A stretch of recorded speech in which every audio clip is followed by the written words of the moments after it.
Salut à tous. Pour ceux qui seraient pas au courant, la nouvelle saison de Ao no Exorcist sort dans quelques jours seulement, et quand on sait que la saison 1 date d'il y a près de 13 ans, on s'est dit que ce serait pas mal de faire un petit résumé des événements jusqu'à présent pour se remettre dans le bain et pouvoir direct se lancer dans la saison 3. Et donc on commence. Dans Ao no Exorcist, on suit Rin, un jeune lycéen bon cœur qui est prêt à se battre pour défendre les innocents, ce qui lui cause souvent du tort. Il vit avec son petit frère Yukio qui est son parfait opposé, élève surdoué et gardant toujours son calme. Leur foyer est un peu étrange cependant puisqu'ils vivent dans une église avec leur père qui en est le chef, et quelques autres prêtres. Rin a du mal à s'intégrer et tente de tout son mieux pour trouver un petit boulot. Il finit par réussir à se faire engager dans un petit supermarché après avoir fait preuve de ses talents de cuisinier. Mais sa joie sera de courte durée.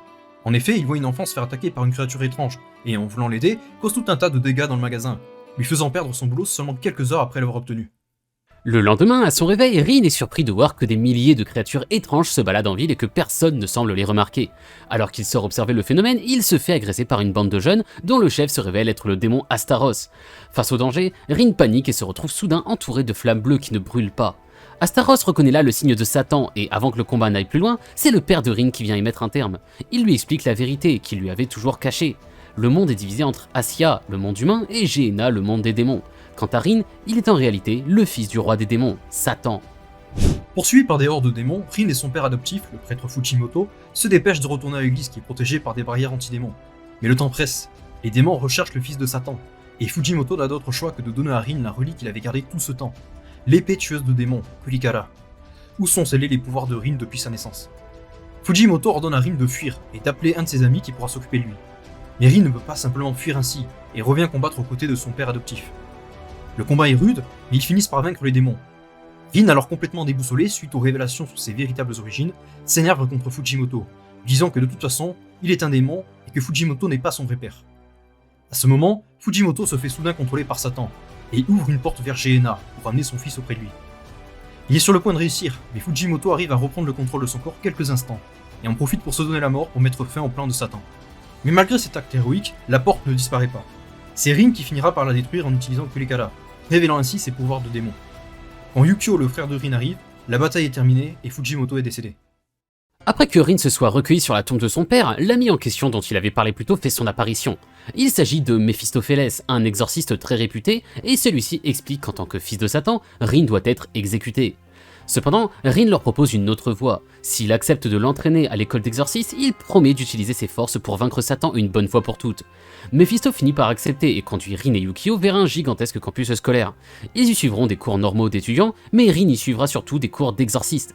À leur arrivée, Rin est étonné d'apprendre que Yukio est le représentant des élèves car il a eu les meilleures notes à l'examen d'entrée. Cela le convainc qu'il doit faire tout pour ne pas l'impliquer dans tout ça et le laisser se concentrer sur son rêve de devenir médecin. Il déchantera cependant très vite en découvrant que son professeur pour le cours d'exorciste n'est autre que son petit frère qui étudiait l'exorcisme en cachette avec leur père depuis ses 7 ans. Interrompant la classe pour demander des explications, Rin relâche par mégarde des démons emprisonnés. Yukio s'en prend à lui, estimant que Rin a causé la mort de leur père. En effet, Fujimoto était le paladin, le plus grand exorciste de son temps, et la seule raison qu'il ait pu être possédé par Satan, c'est parce que Rin lui a dit des mots qui l'ont profondément blessé, ouvrant une brèche dans laquelle Satan s'est engouffré. Malgré tout ce que Yukio lui dit, Rin refuse de se battre contre son frère et l'aide plutôt à exterminer les démons restants. Il explique qu'il n'est pas là par vengeance, mais qu'il souhaite simplement devenir plus fort pour éviter que quelqu'un n'ait à mourir par sa faute à nouveau, rappelant à Yukio que lui aussi, son objectif en devenant exorciste était de protéger Rin. Quelques jours plus tard, Rin et Yukio vont faire les courses d'exorcisme chez une herboriste que Yukio connaît bien. Là-bas, Rin fait la rencontre de Shiemi, qui a d'abord peur en pensant qu'il est un démon, avant de rapidement devenir ami avec lui. On découvre rapidement que Shiemi est possédée par un démon qui lui vole son énergie, au point qu'elle n'arrive même plus à marcher. Cela est dû à son attachement au jardin qu'elle avait toujours cultivé avec sa grand-mère jusqu'au décès de celle-ci. Rin, voyant qu'elle est comme lui, et qu'elle s'en veut simplement de la mort de sa grand-mère, décide de la confronter, expliquant que celle-ci n'aurait pas voulu que Shiemi gâche sa vie ainsi pour elle. Il arrive ainsi à trouver le démon qui se cachait dans le jardin, et il l'extermine, sauvant ainsi Shiemi au passage, qui décidera de rejoindre le cours d'exorciste elle aussi. L'épisode suivant est consacré à Bon, fils de prêtre kyotoïte qui a juré de tuer Satan pour se venger après les événements de la Nuit Bleue. Il s'agit d'une nuit 16 ans auparavant où Satan a possédé et tué énormément des plus puissants exorcistes existants. Bien qu'il déteste Rin au début car c'est un glandeur qui dort en cours, après une confrontation, ils finissent par se rapprocher. On aperçoit aussi dans l'ombre Méphisto qui rôde avec son frère qui nous apprend que les deux viennent en fait de Gehenna et sont des démons. Lors d'un cours d'invocation, Shiemi découvre son talent d'exorciste en réussissant à invoquer un esprit qu'elle appellera Nichan. Comme elle est la seule avec Izumo à avoir réussi cet exercice, elle lui demande de devenir son amie. Shiemi n'a jamais vraiment eu d'amis de son âge, et ne sait pas du tout comment fonctionnent les relations sociales. Izumo s'en servira pour faire de Shiimi son esclave, lui demandant de porter son sac ou aller acheter des trucs pour elle. Son comportement finira cependant par changer après qu'elle ait été attaquée par un démon et sauvée par Rin et Shiimi. Quelques jours plus tard, alors que les élèves de la classe sont punis ensemble, ils sont à nouveau attaqués par une sorte de ghoul qui les met en difficulté. Rin est bloqué car il ne peut pas utiliser les pouvoirs de Satan devant ses amis, et les autres sont trop faibles pour la vaincre seule. Elle finit par se diviser en deux, donnant à Rin l'opportunité d'isoler une des deux pendant que le reste de la classe élimine la seconde. On apprend alors que la ghoul était contrôlée par un professeur expliquant détester Rin car il est le fils de Satan. Au final, malgré les apparences, les professeurs sortent de leur cachette et on apprend qu'il s'agissait là d'un examen d'exorciste. Mais le professeur de plus tôt était sérieux et s'en prendra à nouveau à Rin et Yukio le lendemain. Ils finissent par l'emporter, apprenant par la même occasion que le professeur en question était un rescapé de la Nuit Bleue.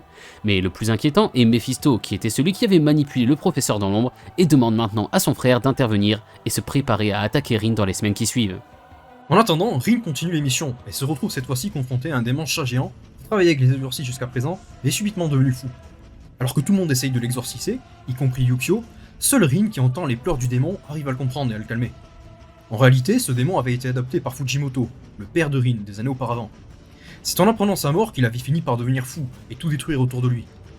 Rapprochés par leur amour réciproque de Fujimoto, ils deviennent amis, et le chat qu'il nommera Kuro décidera de rester avec lui à partir de maintenant pour devenir son familier. Quelques jours plus tard, lors d'une mission d'exorcisme dans un parc d'attractions, Rin se fait soudainement voler son sabre par le frère de Mephisto, avant que celui-ci ne l'explose en 1v1 sans difficulté puisque Rin ne peut pas utiliser ses pouvoirs sans son sabre. Il est heureusement sauvé par un mystérieux élève qui avait toujours été dans sa classe mais dont on ne savait rien. Cet élève s'avère en réalité être une très puissante inspectrice de rang A nommée Shura. Voyant que Rin avait perdu le contrôle de ses pouvoirs lors du combat contre Aemon, Shura décide de le tester pour savoir s'il peut être épargné. Pour ce faire, elle extermine à nouveau en 1v1. Mais sa détermination et son humanité la convainquent qu'il n'est pas dangereux. Elle décide donc de garder un œil sur lui, en devenant à son tour prof pour la classe des exorcistes. Un peu plus tard, lors d'un camp d'entraînement en forêt, Rin et ses amis sont à nouveau attaqués par Amaemon. Cette fois-ci, la situation est grave, et pour sauver ses amis, Rin n'a d'autre choix que de dévoiler ses pouvoirs, lui permettant ainsi de détruire Amaemon, qui est pourtant un démon de haut rang. Il contrôle cependant mal ses pouvoirs, et a deux doigts de s'en prendre à ses amis. C'est à ce moment-là que le nouveau paladin, Arthur Angel, armé de son épée Caliburn, fait son apparition. Il capture Rin et l'emmène se faire juger par la cour de l'ordre True Cross. Sur ordre de Mephisto, Amaemon attaque à nouveau pendant la séance du jugement, permettant à Mephisto de proposer un pari avec tous les juges, celui de voir si Rin deviendra un nouveau Satan, ou au contraire, l'arme la plus puissante à leur disposition pour vaincre le roi des démons. L'ordre finit par accepter, et là, on arrive à une partie spéciale, puisque à partir de ce moment dans la saison 1, tout devient hors série. La saison 2, sortie plusieurs années après, a donc totalement ignoré la suite de la saison 1 et a repris l'histoire à partir de là, donc on va faire de même et passer direct sur la saison 2. Et cette nouvelle saison commence avec l'annonce du vol de l'œil gauche du roi impur. Les exorcistes sont précipités sur place, mais c'est en fait un piège tendu par Todo qui les attaquera, et se servira de cette occasion pour réellement voler l'œil, le vol précédent n'étant qu'une fausse alerte. Dans le même temps, une autre attaque a lieu à Kyoto, où est gardé l'œil droit. Comme les deux yeux ne doivent surtout pas être rassemblés, un grand nombre d'exorcistes sont envoyés vers Kyoto pour le défendre. Parmi eux, Rin et les autres apprentis, chez qui l'ambiance n'est pas au beau fixe puisque, à part Izumoto, tous les élèves évitent ou refusent de parler à Rin. En effet, le groupe des Kyotoïdes, que sont Bon, Shima et Konekomaru, ont tous perdu des proches lors de la Nuit Bleue, et ne peuvent pas accepter de s'associer avec le fils de Satan. Une fois arrivé à Kyoto, on en apprend un peu plus sur le roi impur, un démon apparu à l'ère Edo qui tua des milliers de personnes avec les miasmes empoisonnés qu'il relâchait. Vaincu par un prêtre de l'époque, ce dernier garda ses yeux comme trophée de guerre. Mais ceux-ci ont encore un fort pouvoir d'empoisonnement et sont très dangereux. Avec ce voyage vers Kyoto, Rin fait la rencontre des prêtres de la secte Myoda, qui sont les familles et proches de Bon, Shima et Konekomaru. On nous présente aussi le conflit qui oppose Bon à son père, le haut prêtre de la secte, à qui il reproche d'être trop détendu, de ne pas en faire assez pour la secte, ainsi que de l'avoir fait fusionner avec l'organisation des exorcistes de True Cross. Après un étrange événement autour du sceau gardant l'œil, les hauts gradés de la secte s'entre-déchirent, pensant qu'il y a un traître parmi eux. Pendant ce temps, Rin s'entraîne de son mieux pour apprendre à maîtriser ses flammes et tente de se réconcilier avec ses camarades qui ne veulent plus lui parler. Un soir, Mamushi, une des membres de la secte, vole l'œil du roi impur, et bien que de nombreux autres tentent de l'arrêter, elle est aidée par Todo qui l'aide à s'enfuir. Pour la convaincre de l'aider, cela fait des années que Todo expliquait à Mamushi que le haut prêtre était allié avec Mephistopheles, à qui il avait donné l'épée qui était autrefois la relique de la secte, le tout afin de sceller les pouvoirs de l'enfant de Satan. Elle n'y croyait pas forcément, mais l'apparition de Rin lui a fait comprendre que tout était vrai, la poussant à trahir son plan. Même après sa trahison, les autres hauts gradés, voyant qu'effectivement Rin est bien le fils de Satan, se posent des questions et suspectent le haut prêtre. Bon en profite pour s'en prendre à son père qui refuse toujours de s'expliquer et esquive les questions avec des blagues. Il ira jusqu'à dire qu'il ne le considère plus comme son père, ce qui enrage Rin, lui rappelant qu'il avait prononcé les mêmes paroles avant de mourir. Il confronte donc Bon en lui expliquant qu'il finira par regretter ce qu'il vient de dire. Pour le stopper, Shura finira par l'assommer et le mettre en prison, où elle viendra ensuite le rejoindre pour lire avec lui une lettre que le haut prêtre lui avait donnée discrètement. À travers cette lettre, on apprend le passé de la secte en lien avec Fujimoto. Celui-ci était venu une vingtaine d'années plus tôt afin de récupérer l'épée Kurikara, relique de la secte. À cette époque, la secte était en grand danger, souffrant des miasmes du roi impur, et nombreux étaient les morts parmi leurs rangs. Cependant, le haut prêtre de l'époque refusait de changer ses principes et continuait à simplement prier sans aucun succès. C'est Fujimoto qui soignera tout le monde, et avant qu'il ne s'enfuit, pourchassé par les hommes du haut prêtre, il recevra l'épée de la part du futur haut prêtre, le père de Bon, qui a ensuite pris la relève quelques mois plus tard, après la nuit bleue. On retourne au présent avec Mamushi qui donne l'œil qu'elle avait volé à Todo, qui à la grande surprise de tous l'a trahi. Il l'amène sous un temple dans la montagne où était scellé le corps du roi impur. En effet, tout ce que la secte disait n'était que mensonge. Le roi impur n'avait jamais pu être vaincu, seulement scellé, et en récupérant ses 2 yeux, le sceau serait rompu. Todo s'apprête à tuer Mamushi après son explication, mais le haut prêtre s'interpose en héros, parlant à Mamushi comme il faisait quand elle était enfant, ne se préoccupant pas du fait qu'elle ait trahi la secte car elle doutait de lui. Juzo, qui était chargé de suivre le haut prêtre, arrive aussi et s'enfuit avec Mamushi pour aller chercher de l'aide, pendant que le haut prêtre affronte Todo en invoquant le familier transmis de génération en génération dans la secte, l'esprit du feu, Kalula. Il n'arrive cependant pas à arrêter la résurrection du roi impur, et pendant qu'il affronte le démon, Todo en profite pour assassiner le haut prêtre, avant de manger littéralement Kalula. Il explique que depuis le début c'était là son objectif, car en mangeant un démon, il peut prendre ses compétences, et ressusciter le roi impur était la seule façon pour que le prêtre invoque Kalula. Après que Shura ait expliqué aux élèves le contenu de la lettre du haut prêtre, ils finissent par tous pardonner Rin et aller le sortir de sa prison, avant d'aller tous ensemble sauver le père de Bon en haut de la montagne. Pendant ce temps, les exorcistes et membres de la secte invoquent l'esprit de feu Agni pour aller affronter le roi impur.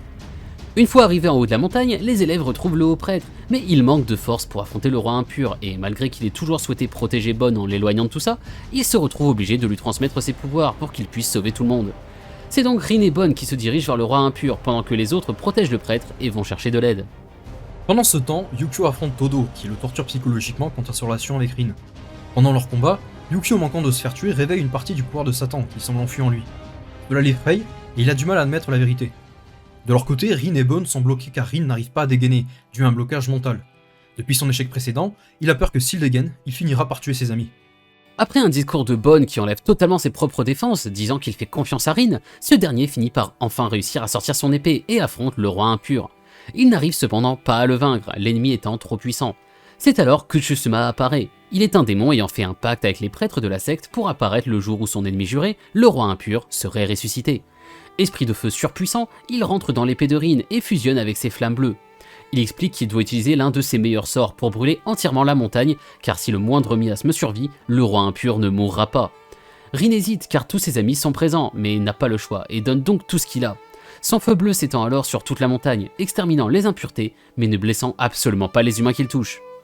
Une fois tout le monde rassemblé, en train de célébrer le fait que Rin contrôle enfin son pouvoir, Yukio arrive et lui met une claque, avant de lui demander s'il se rend compte de ce qu'il vient de faire.